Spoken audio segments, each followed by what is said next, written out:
আসসালামু আলাইকুম ভাই। ওয়ালাইকুম সালাম রহমতুল্লাহ ভাই বরকাতুহু। আমরা দেখতে পাচ্ছি যে ভাবিকে নিয়ে আপনি এই রমনায় পহেলা বৈশাখ উদযাপন করতে আসছেন। আমিও আপনার কাছে কেমন লাগতেছে বলেন? আমিও এই প্রথম এই ঢাকা থাকি ৪০ বছর। আমিও এই প্রথম আসলাম। আসলে দেখলাম ভালো। এর আগে শুনছি অনেক দৌড়াদৌড়ি গ্যাঞ্জাম এই জন্য আসি না। আমি এই প্রথম আসলাম। আপনাদের জন্য ধন্যবাদ। পয়লা বৈশাখের জন্য ধন্যবাদ। এরকম সুশৃঙ্খল একটা দেশ আমরা পাইছি। এই আপনার এই ফ্যাসিস্ট সরকারের পতনের পর থেকে। এরপর আমরা ডক্টর ইউনূসের সরকার দেখলাম। এবার আলহামদুলিল্লাহ এই সরকার আমলে এরকম একটা পয়লা বৈশাখ আমি এই প্রথম। আমি ঢাকায় প্রায় ৪০ বছর থাকি। এই প্রথম আসলাম। এর আগে আমার আসা হয় নাই। এরকম একটা সুন্দর পহেলা বৈশাখ উপহার দেওয়ার জন্য আপনি আমাদের প্রধানমন্ত্রী তারেক মাননীয় রহমানকে কি বলতে প্রধানমন্ত্রী চান? তারেক রহমানের ধন্যবাদ এবং আমি তার ফ্রেন্ড। আমি যখন প্রেসিডেন্ট জিয়া রহমান মারা যায় যেদিন থেকে ওদিন আমি শুনি যে প্রেসিডেন্ট জিয়া রহমান বলছিল যে সে তারেক রহমান বলছিল একটা সাইকেল চাইছিল স্কুলে যাওয়ার জন্য, বাইসাইকেল। তখন তারেক রহমান সাহেব জিয়া রহমান সাহেব বলছিল যে আগামী মাসে বেতন পাইয়া আমি তোমাকে সাইকেল কিনে দেবো, কিন্তু সেই মাসে বেতনটা আর পাওয়া হয় নাই আর সাইকেলটাও কিনে দিতে পারে নাই। এটা আমার একটা জীবনের স্মরণীয় ঘটনা। সবার মনে আছে কিনা জানি না, আমার এই ঘটনাটা মনে আছে।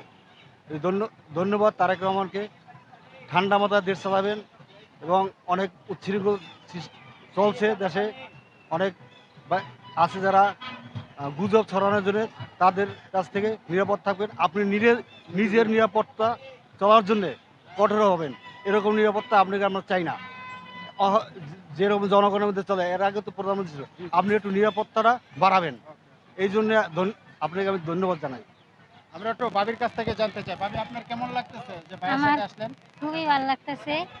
আমি মনে হন আসি না কোনো দিন, কিন্তু এই ফির এরকম সে মেয়ে বললো একটু যাও ঘুরেও গা, ছেলেও গা একটু আমরা ঘুরেও। যেমনটি জানি আসলে ভাই ঘুরেও। একজন ত্যাগী একজন বিএনপি কর্মী এবং দীর্ঘ ১৭ বছর উনি অনেক সমস্যার মধ্যে ফেস করেছে।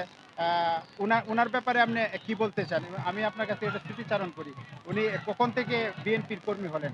না হে আমি আমার বিয়া হয়েছে পর ধরেই আমরা মানে ওই বিএমপি করি, যতই জরবার না হোক বিএমপি ছাড়ি না।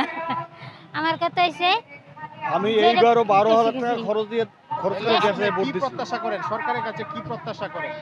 আমি চাই এই সরকারি আজনম থাকুক, সে দেশের জন্য সবার জন্য দেশের জন্য কাজ করে কাজ করুক, ভালো থাকুক, সেও সুস্থ থাকুক আর জনগণরাও সুস্থ রাখুক।